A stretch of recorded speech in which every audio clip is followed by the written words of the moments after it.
Well, good morning, good afternoon, or good evening.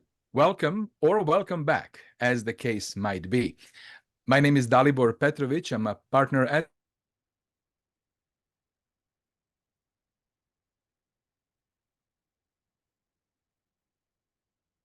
Technology Leadership Audiences. For those of you who are following the series, you will know that we are expanding the programming to not only be interviewing technology executives in Canada, but we are also introducing conversations with Canadian technology company founders and executives in order to tell more of Canadian tech success stories. And today, I'm thrilled will be one of those conversations. This is a live session, so I would encourage you all, if you have any questions or if you have any comments, to please submit them using the Q&A function of this Zoom platform. And with that, I am very thrilled and privileged to welcome Andrew McLeod to the conversation. Andrew, thank you very much for finding the time to be with us this morning. Dalibor, thanks for having me. It's a pleasure to see you, and thank you very much.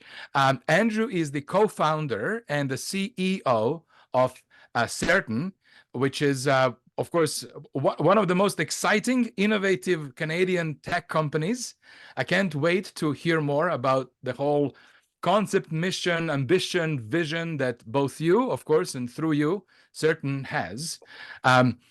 So typically, Andrew, I do not introduce my clients because I know, of course, I will be doing this service to them. But instead, I always like to ask my guests, my friends who join the conversation, to tell their stories themselves. So that's where I would like to start. If you could perhaps tell us how you navigated your life, both personal, professional, to now be at the helm of Certn. Well, I mean, that's a big question, birth till now. So, I mean, I was born in Halifax, Nova Scotia, Canada, which is going to explain a lot of my mannerisms and sort of my culture, and have had the good fortune of living all over the world. So I've lived in 8 countries. Fortunately, or unfortunately, still only speak one language, but feel as though I've had a really good world experience. Mm-hmm.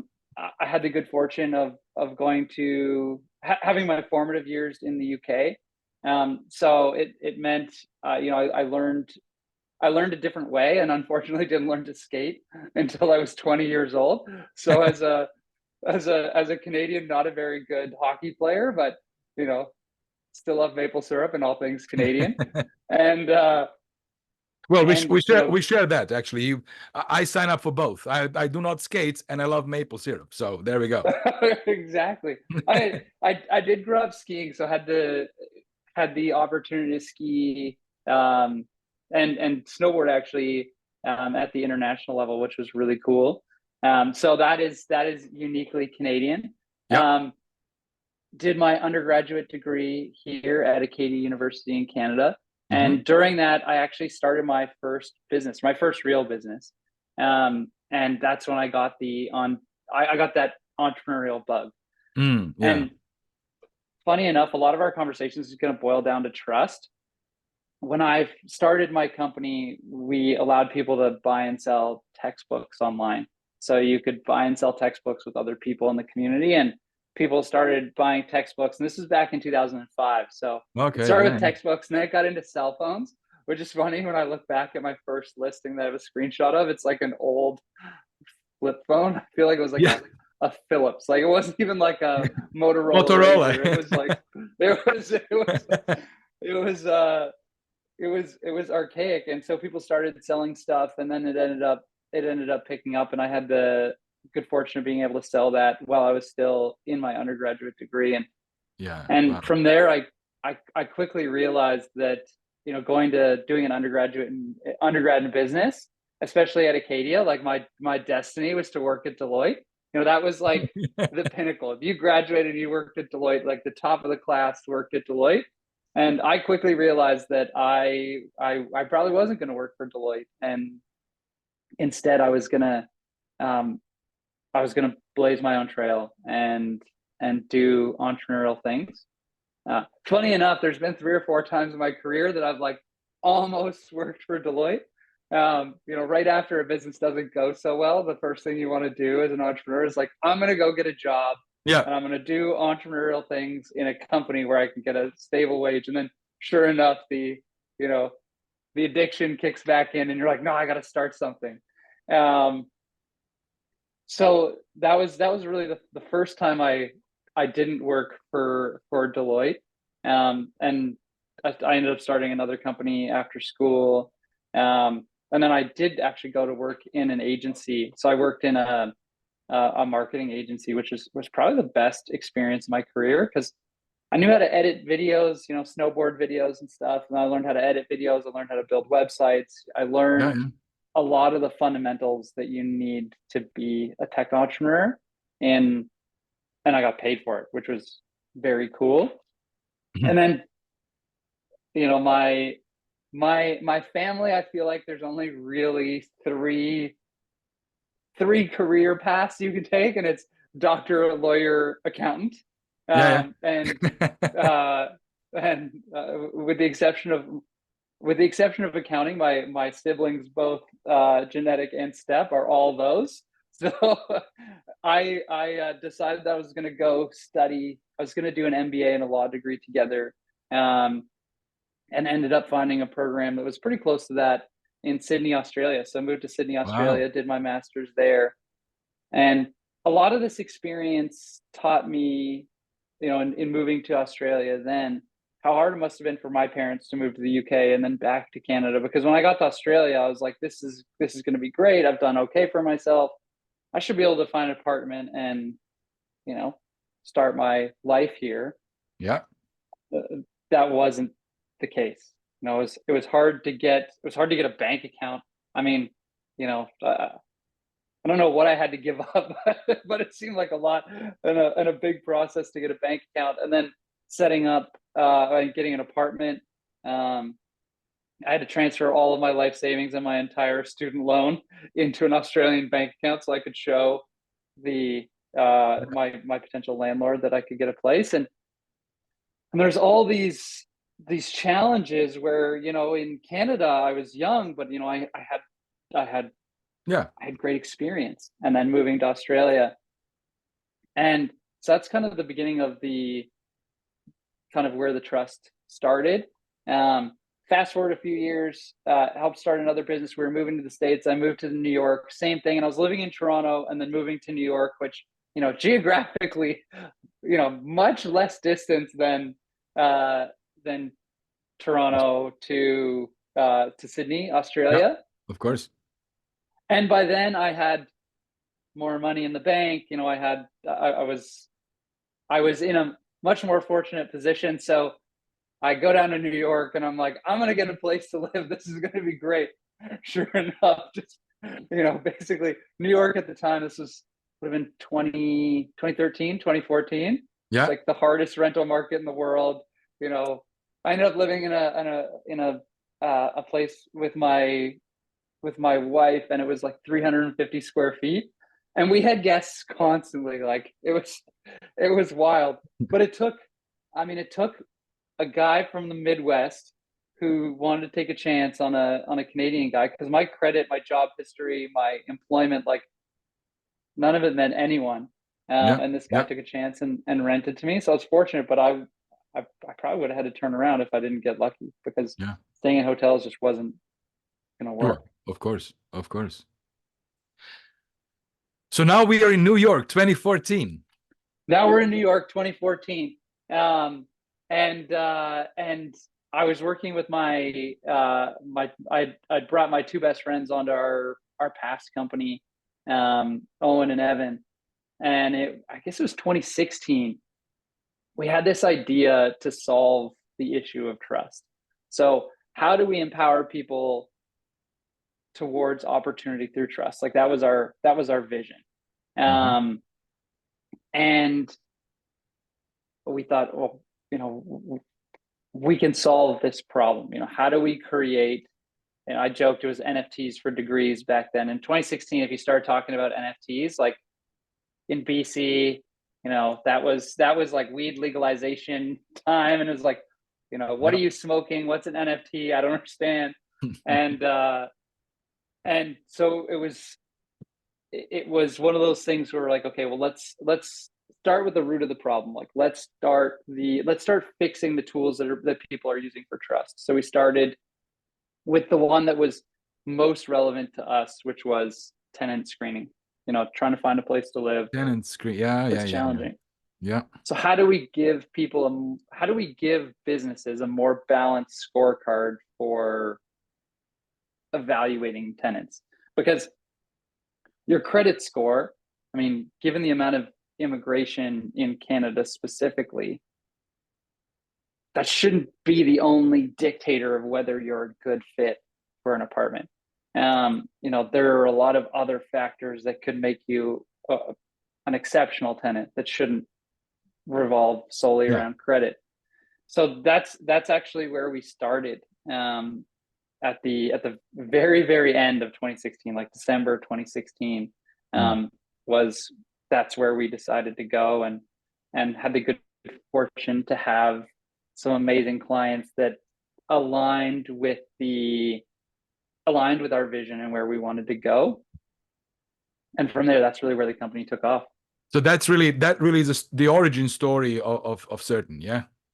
Yeah. Late 2016, you and three of your colleagues, I'm counting in my head, this is like your fourth business that you started, right? Or The fifth? fourth that we talk about, No, probably talked in about. So double there are digits others. of like, There is more, right? Yeah, I mean, we only ever talk about the successes, but the Yeah, yeah. failures I could probably rip on for hours.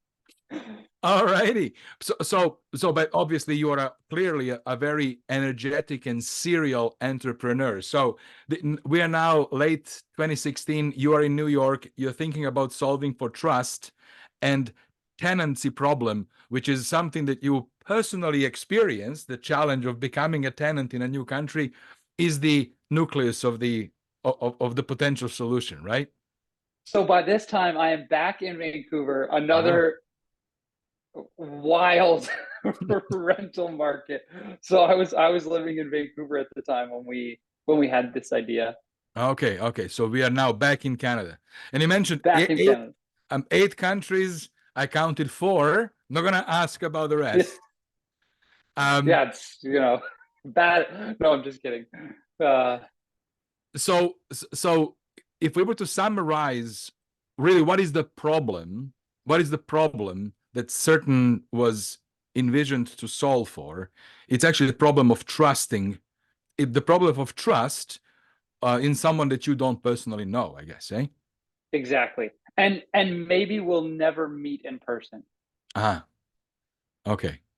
So it's validation that someone that you are interacting with, dealing with, you're going to rent to, you might want to hire, but you don't know them. You are actually providing confidence in presenting this person as a sort of, yeah, why don't you explain it? You will explain it better than.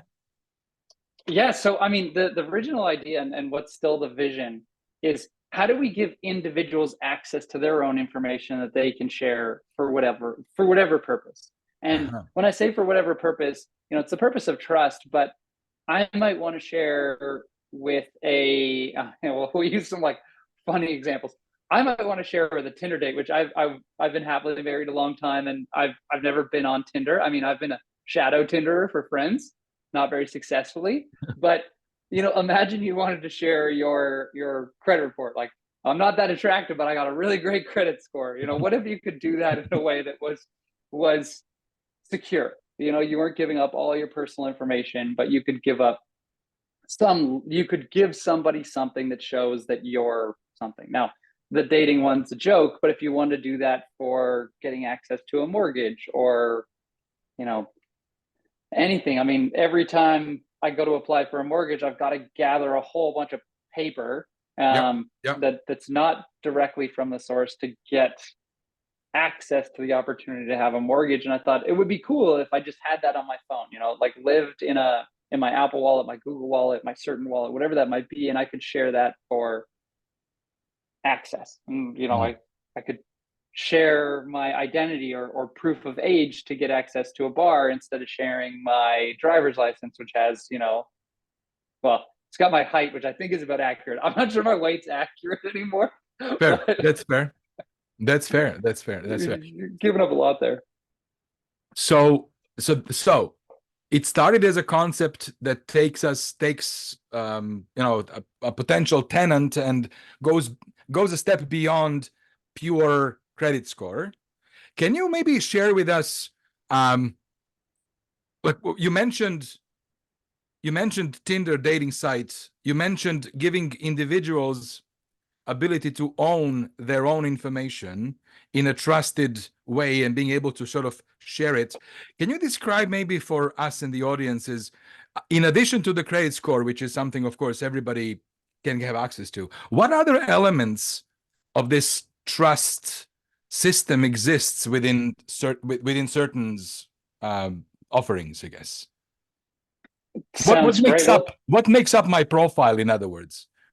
So kind of rewinding it back to when we first got into tenancy, the idea was, you would obviously have your credit, but in addition to that, what are some other things that you as an individual could share that might make you a better tenant? So things like tenant references. So like you've got references from people in the past that have that vouched for you to say that you're a good tenant.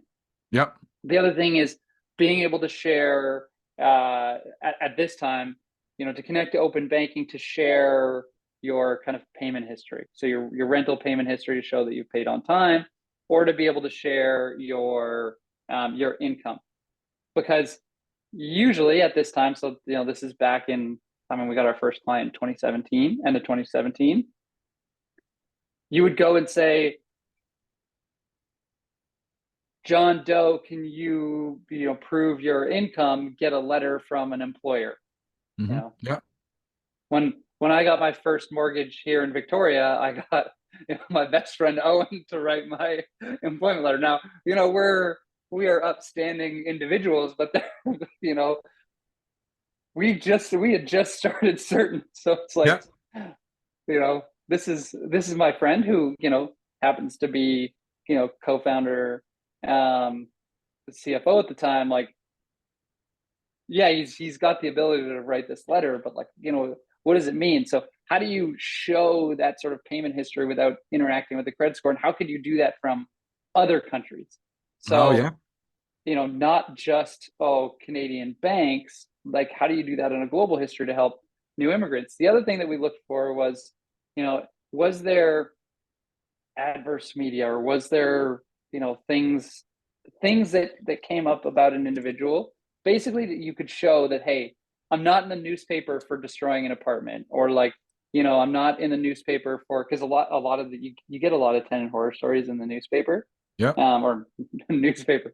You get a lot of tenant horror stories in the news, and it's, wouldn't you hate to be the person that rented to someone who had a perfect credit score, but we're on the news every year for being a serial apartment trasher?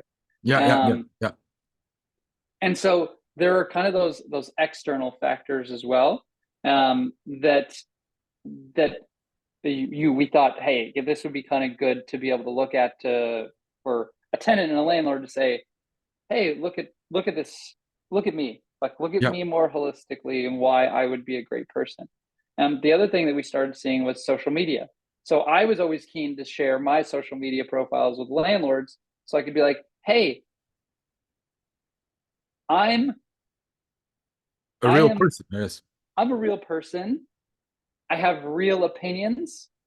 Yeah. And I'm not, throwing block parties. I mean, I was in high school, but that was before social media. Yeah. So those are the types of things. And then it all kind of boiled down to the verification of identity. So I am who I say I am. And that's a lot of things.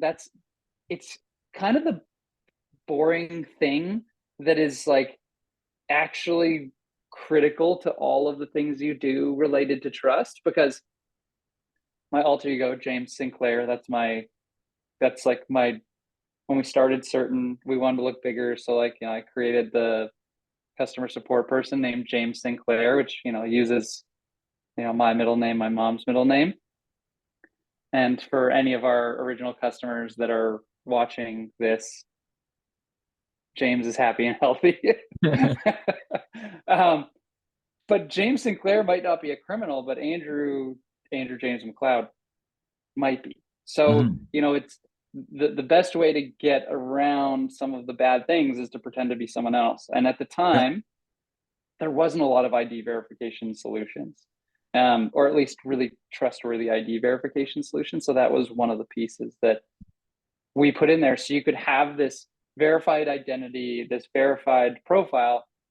And what we saw is that when we did this in tenancy was we saw landlords be able to make better quality decisions about tenants. So in the first few years, we started looking at, which tenants landlords were accepting versus rejecting.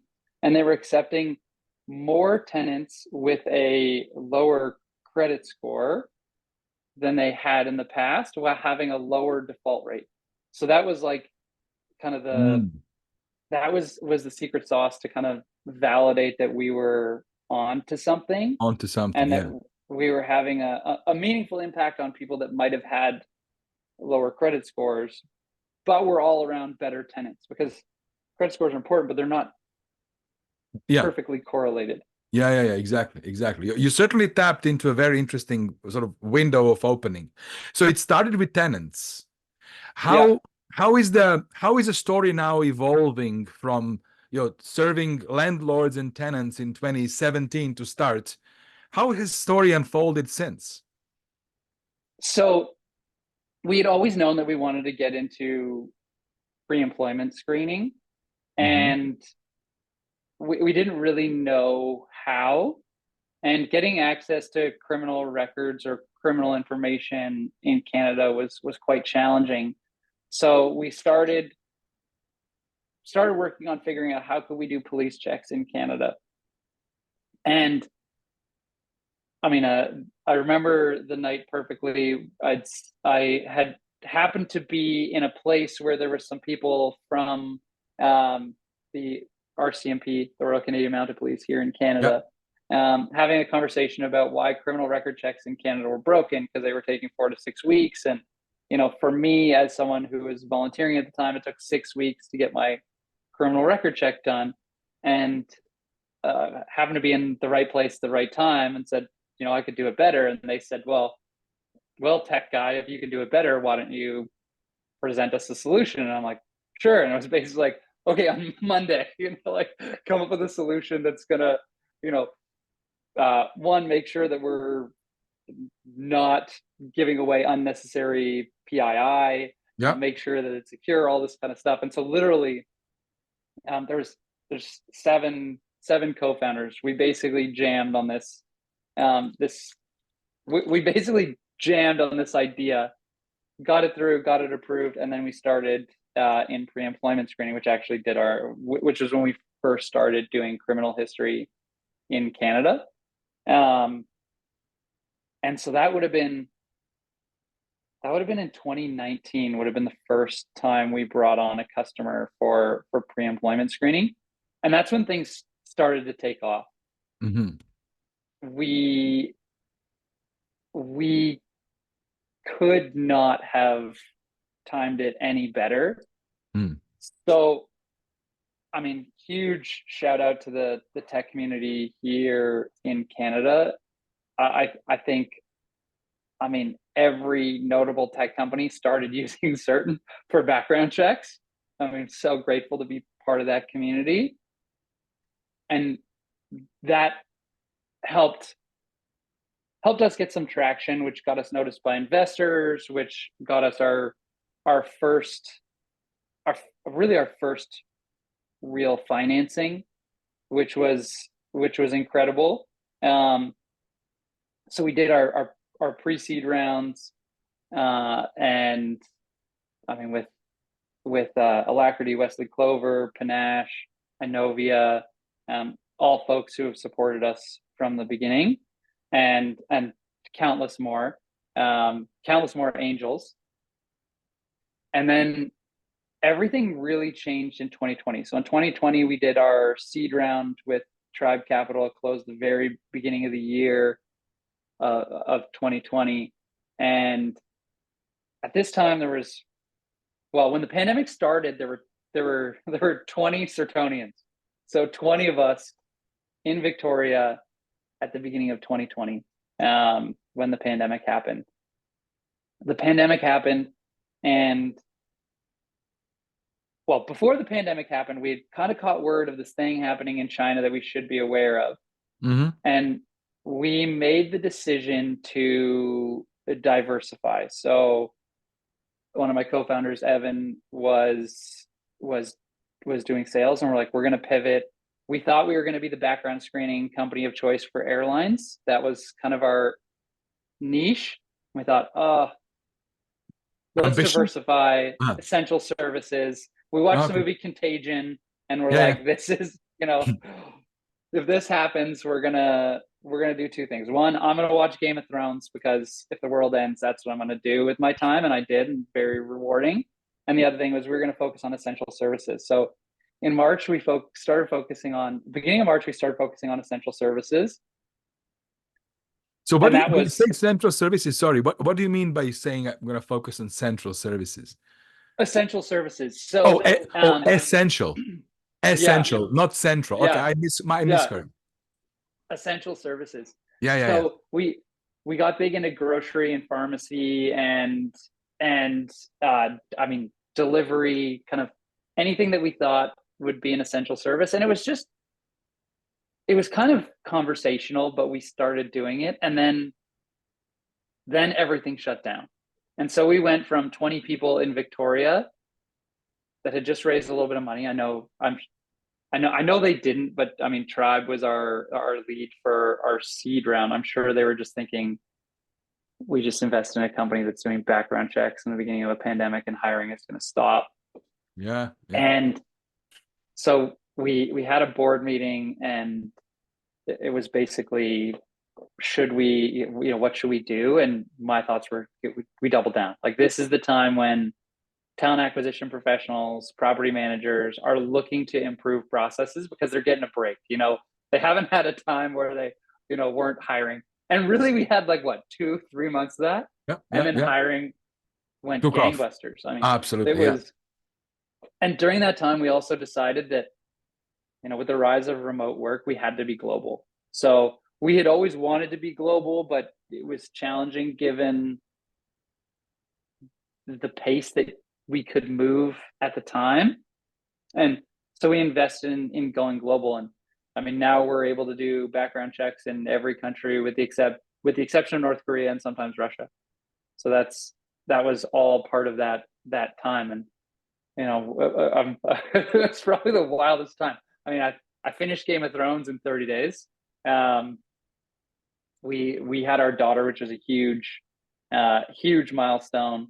I have two pandemic babies, so that's, things were busy. And we also went from 19 employees to really, when the pandemic ended, when we were allowed to travel again, we had 400. So pretty wild.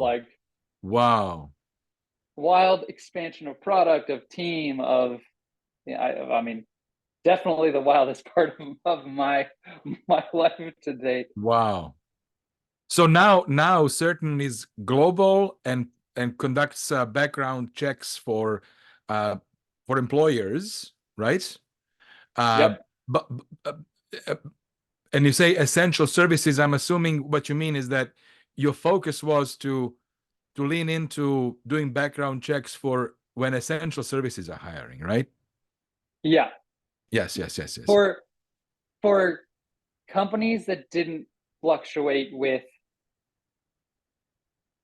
economic change, but also, or that were less likely to fluctuate with economic change, but also, if something were to happen in the world, We Yeah. could see what was happening in China. If that were to happen in North America, what's who could we go after? Yeah. Yeah. Yeah.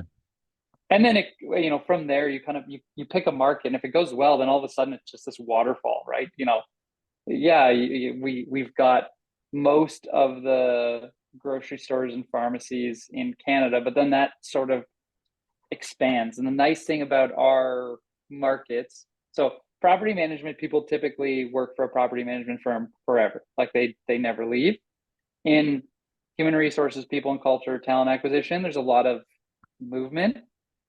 So, I mean, we've got a client who I love. He's been at 5 different companies since we started, and has brought Certn into 5 different companies. And so we started seeing that. We started seeing that happen too. So, I mean, we're in every industry, from like cybersecurity to physical security to grocery to financial services, consulting, like This is everything. very, very, very impressive. Congratulations. What a great story, Andrew. Congratulations to you and to your friends and co-founders. So look, certainly this is a big ambition. This is a big vision, big dream. I want to ask you, sort of, what is your view of the world when Certn spreads all over? Like, what is that big dream that you are thinking or working towards? So, I mean, that's a really great question. Now, strategically, what we've done is we've done what I call build brand trust. So we wanted to build trust with the people that accept credentials. So employers, landlords, lenders, we wanted to be in a position where if somebody saw a certain credential or something from Certn, they had trust that that information was correct. So fast forward to Certn being successful, we decide that we want to move to Portugal. I love Portugal. We decide we want to move to Portugal. Imagine a world where when you land in Portugal, you have the same opportunities that you do at home. You've got your credit history, you've got your job history, you've got all of the information you need to rent an apartment, buy a home, finance a car, go on a date, get a bank account. All of that stuff you have, so you're in control. So you can go and you can set up your bank account, ideally virtually, before you get there. You can apply for your mortgage virtually before you get there. You don't have to wait 2 years to get a credit history that's enough in Portugal for you to be even have your identity verified. Kind of step beyond that, the getting to Portugal piece, you should be able to teleport. No, just kidding. That would be cool, but we're not solving that problem. I'm sure that's coming. If you wanted a visa to go to Portugal, imagine you had all of the requirements at your fingertips. So verifying education. I mean, there is rumored to be a year-long backlog to verify the education of new immigrants to Canada in areas that we need people. So imagine a world where I can bring my degrees. I don't want to say my degrees are useless, but like I'm not getting any points for being an entrepreneur with the degrees that I have and moving to Portugal. But imagine I'm a nurse. Yeah. And I want to move to Portugal. I imagine Portugal, like everywhere else, needs nurses. And having to wait a year while they verify that an RN is an RN, and that an RN in Canada is as good as the last RN from Canada that came in terms of credentials. Now imagine I could just show up. In Australia, there's a point system. So if you have enough points, you can qualify for permanent residency, but you have to approve all those points, and that process can take up to a year. Imagine I had all of that information. So the chain of custody has never been broken because it's been issued to me, and then it's been issued to me by the source, and I can't tamper with it, and I could share it with the government of Australia or Portugal or South Africa or wherever. And I could just share that information. I could get into the country, and it would take seconds, like not days, not weeks, not years, seconds, just share this information. From the consumer side, I mean, this is great. From the business side, this is great. But taking it a step further, as a consumer, I want to know where my information is. I want to know who I've shared that information with. And I want to be able to have the right to revoke the use of that information. So I go to Portugal. I want to live in Portugal. Portugal says, nah, not good enough. That's okay. I don't want Portugal having all my information. I don't want them having, I don't want them to know my weight when I got my driver's license 5 years ago, for whatever reason. Yeah. I can revoke access to that information, so they can no longer see that credential. So when it comes to like data retention, data deletion, that now all becomes easy because it's in the hands of the consumer. So instead of relying on businesses to delete information, which is hard, challenging, I mean, Yeah. go to a major bank and tell them that you want to exercise your right to data erasure, you will literally they can't. It's it is like teams of people Difficult. that have to do that for one person. It can literally it can be it's super challenging. But now, in this future where you own your own identity, you can get access to you can be able to control your information. You have access to your own information. So there's no more little black box that determines whether you get an opportunity or not. It's transparent. If you meet the Yeah. criteria and you have all those credentials, you can. It's a fascinating problem that you are solving. So congratulations. It sounds to me Thanks. like you have both business to consumer aspect here, right? Me as a consumer having my certain, I guess, account, token, whatever it is that consists that includes all this information that is mine and Yep. up to me to share and withdraw, right? And then you have a business to business aspect of your business, Yep. right? So for those who might not be aware, so can you explore these two channels a little bit more? Like, I would be curious to know, me as an individual, forget my role at Deloitte, me as an individual, how might I personally get a certain token, ticket, account, whatever you call it? Can you just explain that a little bit more? Yeah. So soon, individuals will be able to claim their credentials. So you could claim your verified ID. You could claim your driver's license. You've got a mobile driver's license that would live in your phone. We would work with the issuer to issue the credentials. So let's take an example. I went to Acadia University for my undergrad. Acadia gave me a piece of paper, Yeah. which I can buy in Thailand and have shipped to me for $6. Or I could go back to Acadia and get them to reprint it, and it's going to cost me 50. But Acadia could issue me a digital credential that could live on my phone. Yeah. Certn would contribute to the issuance. It'll start in the Certn wallet and then be available on all reputable wallets, because it is a token. It can be, you can choose to share it with you. You can choose to store it with where you would like. So as a consumer, I can start to claim those. I could claim my criminal credential that says I'm not a criminal. I could claim my credit score, my credit history. So I would have access to that in real time and as a credential.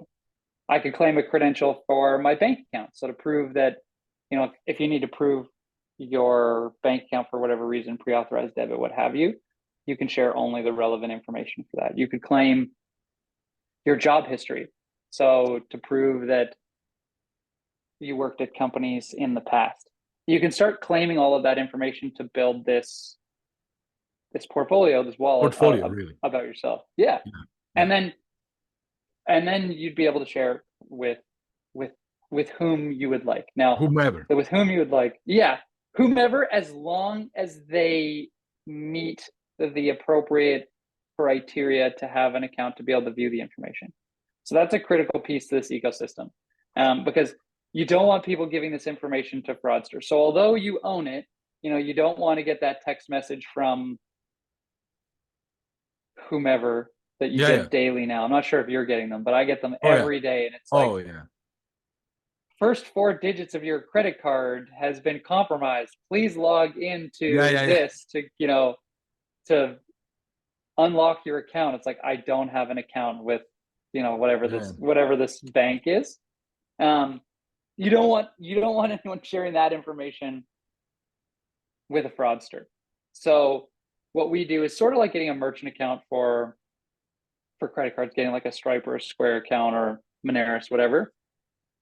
We verify the person who would be receiving that information, As make sure well. they're a legitimate business or a Yeah. legitimate person, so that when you share that information, it's within a network of trusted partners. So kind of like Visa. So kind of like Visa, Yeah. MasterCard, American Express.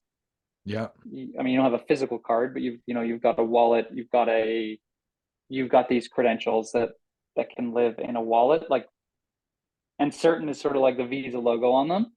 And then we build the rails that help connect those people to those credentials, and then those people, those consumers, those individuals with businesses that rely on those credentials. Yeah.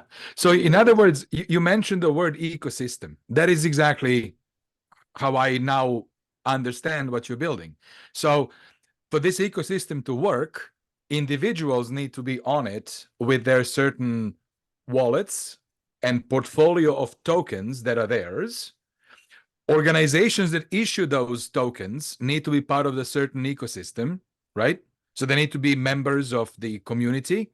And then those who need to verify, they also need to be part of the ecosystem. So this kind of establishes this distributed ledger of trust, I guess. This is like a version of blockchain that actually works for this, right? Yeah, exactly, exactly. So it's basically a purpose built version of a blockchain. A So blockchain distributed ledger that's using your yeah. technology. This is very, very, very, very cool. Very cool. Now, Andrew, organization, you also go to markets in collaboration with partners, right? Can you explain a little bit more how that looks like? Yeah. So actually, I would say maybe not the majority, but close to a majority of our business is actually done through partners. And Okay. there are a few different methods that we do. So I'd say the most commonly understood or the easiest method for us is working with companies that are in our spaces. So we sell with property management software solutions. Mm-hmm. So you have a property management software and you need background checks. Everybody does. Certn is integrated into that. You hire people, so you need background checks. So Certn is integrated to that. So our partners sell Certn through their systems.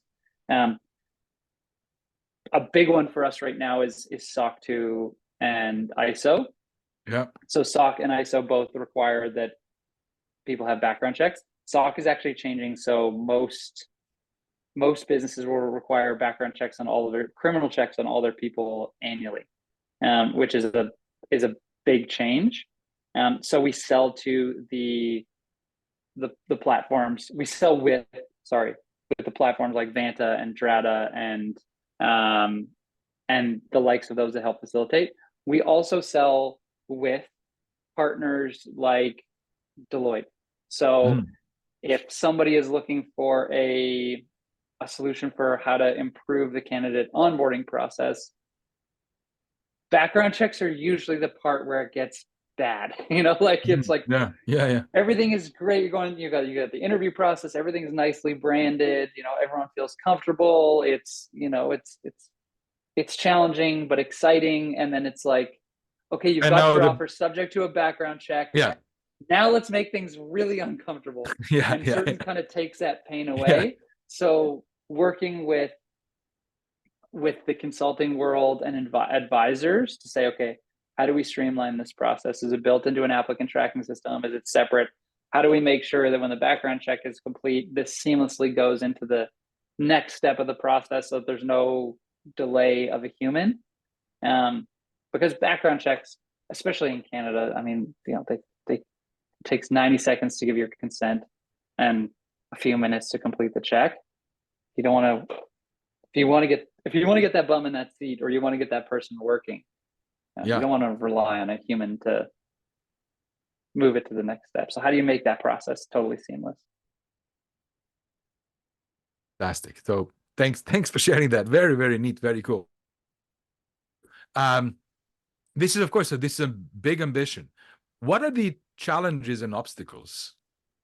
Like, what are you, what's on the way? So, I mean, I think the biggest challenge for us is, how do we get everything as instant and automated as possible? So Yeah. as we're moving into that consumer space, there are still some things that aren't completely automated. Not because we don't want to automate them. We obviously want to automate them. We being Certn, and then we being consumers in general, expect to get this information right away. Yeah. But criminal record checks in France don't happen right away. There are steps you need to take to complete that criminal check that don't make it instant. So as we're looking to create this new world, the biggest challenge is getting issuers onto the system, into the platform, bought into the idea of issuing verifiable credentials so that consumers can have access to that. The pushback to start is obviously going to be, well, I don't want to give all these people access to their own information. And it's sort of like, newsflash, like, privacy legislation means that you have to. If they ask for it, you have to do it. So let's provide a secure, streamlined way to do it that isn't, we're going to send out this information in the mail and you'll get it when you get it. I mean, I mailed some postcards from my time in the UK. I left the UK over a month ago. The postcards have still not made it. I managed to circumvent the world, yet the postcards have not made it to the people that I've sent them to. So for those of you that are watching, that get a postcard. The biggest challenge, you say, is that getting the issuers on board across the world. Exactly. Across the world. To me, I'm not satisfied if this isn't global. If you can't take a credential from Cambodia and use it in Canada, the big, hairy, audacious goal is not achieved, because this is supposed to open up the door to having a truly global economy. I mean, the biggest barrier, outside maybe time zones, to hiring the best person in the world that doesn't live in your country is trust. I mean, if we knew that the best person in the world at making widgets lived in a country that we're not familiar with, we would be much less likely to hire that person than someone who's, maybe not great, but lives close by. So how do we break all that down? It's a big goal for sure. So clearly that's major obstacle. Do you have people raising concerns about privacy? How do you address that? Totally. There are always people that are concerned about privacy, and I think the big thing that we have to realize, or that people have to realize, that we have to help people realize, is that, like, you should own your own information. So privacy kind of goes two ways. In today's world, it's consent, and then the business gets that information, they store that information, they do what they need to with that information, and the consumer's sort of like, I've got the job, I've got the apartment, I've got the opportunity, or not. By putting them in control of their own information, this solves privacy concerns for all parties. First, the consumer, because now you know where your information's going, why it's being used, and how you're being evaluated. For businesses, now they're not storing the hot potato. They're not having to impose all these processes and procedures to store this hot potato, because now this hot potato is a credential. It's secure. It's a token issued. Yeah, it's a token. It's issued by the issuer. It's technically owned by the individual, and they presented it to you, and they presented it to you, which was their choice. And exactly. you saw it, you validated, you are satisfied, thank you very much. At some point, they might withdraw it, in which case you don't have a residual data stored on your systems and you don't trigger any potential liabilities in that sense, right? Exactly. And it's only the relevant information. So the height, weight, eye, and hair color that's stored on that lives on my driver's license and that lives with anyone who has a copy of my driver's license, those are things that like you don't need. Like you don't need those as a bar or a website or anyone who wants to give me access to an opportunity. You know, maybe, you know, God forbid I end up single, you know, you might want that information. You know, maybe there's a height verified check, the old the Zoom check. The old you're way taller than you look On on screen. Zoom. But the you know, for those limited circumstances that are probably pretty rare, you as a business don't want to store that information. As an individual, I mean, I personally don't care, but like, you know, you might not want that information. Yeah, that's fair. That's very fair. Living with whoever.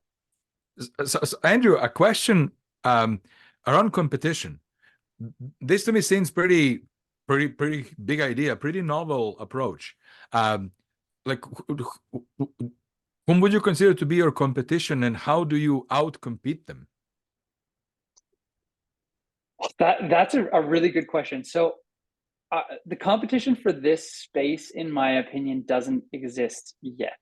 There are people that are making credential wallets. There are people that are doing things to make the onboarding process for hiring, for lending, for tenancy easier. But I don't think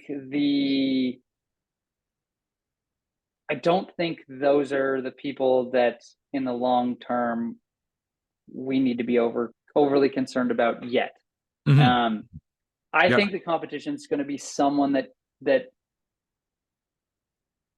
it's either going to be a big company that pivots into this space, or it's going to be a company that we haven't seen yet. You know, from a traditional background screening company perspective, this is Certn doesn't want to be in the background screening space. It's clear. In my mind, clear. Our competitors are they actually feed the ecosystem. So they're our partners in this. I mean, you're the broker of the trust. That's the business. The business is brokering of the trust between interested parties, right?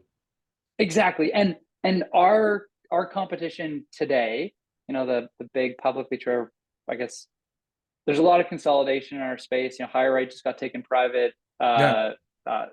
Sterling and First Advantage have come together. So like our space is changing a lot, but for those traditional players, they become the payment processors to our, you know, Visa, MasterCard model.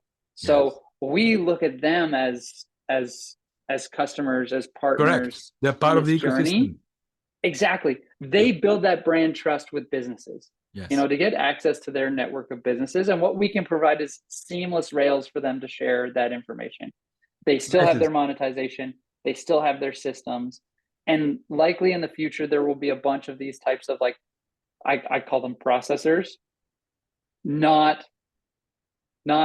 VC language specifically, but these people build the solutions for specific use cases. Because with what we're building, I don't think we've scratched the surface of the use cases. And there's going to be a processor in government. There's going to be a processor in financial services that builds a full stack of solutions that isn't just the facilitation of information being shared between two parties. Amazing. Well, obviously, like your target market here are the 7.5 billion humans, right? Exactly. And however many billion organizations exist that would be part of that well, the requesters, I guess. It's you opened up a completely open, like everybody can and would benefit from being on the platform, right? We want to mobilize greater futures. So if there's individuals that want access to opportunity and businesses that want to give people opportunities, those are the people that we're focused on. That's really cool. Really cool. I'm very impressed with the story. I'm so glad that we are having this and that we are recording this, because this is a great Canadian technology inspired and enabled vision. Congratulations to you and to your colleagues. I'm curious, maybe we have 2 more minutes of the time that we reserved. You are clearly a serial entrepreneur. I'd love to get your reflections on Canadian tech ecosystem. What have you lived through that was good about it, and what was the challenge with it? What it being starting a tech company in Canada? So the good thing about it is that there are a lot of programs that help Canadian entrepreneurs succeed. I mean, Shred, Yep. SRNED, Yep. that is, I mean, it's critical. It's a program that helps Canadian businesses stay Canadian. Yeah. And that to me is really important, because it's really easy to offshore talent, especially as you're starting a business.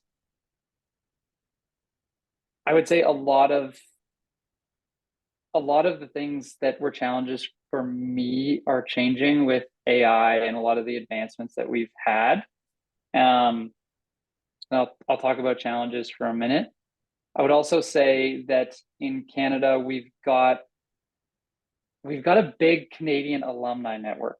So when I say Canadian alumni, I mean past generations of entrepreneurs that couldn't stay in Canada, that now live in other parts of the world and are huge champions. I mean, I'm not part of the C100. I haven't done it, but like that's a great example of Canadians living in the Bay Area that are like really pro Canada. Yeah. And I would say in half the meetings that I have with people around the world, there's like a Canadian on the call.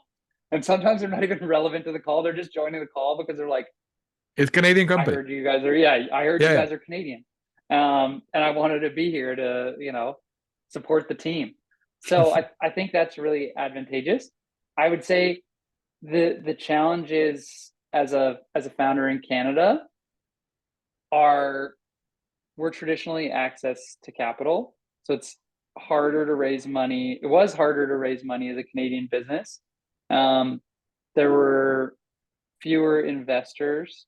And in Canada, we haven't, there's a small group.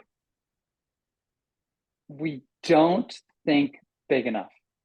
So as Canadians and Canadian investors and the Canadian tech ecosystem, we're afraid, and I'm probably gonna get some heat for this. We're afraid of people that think big. Yeah.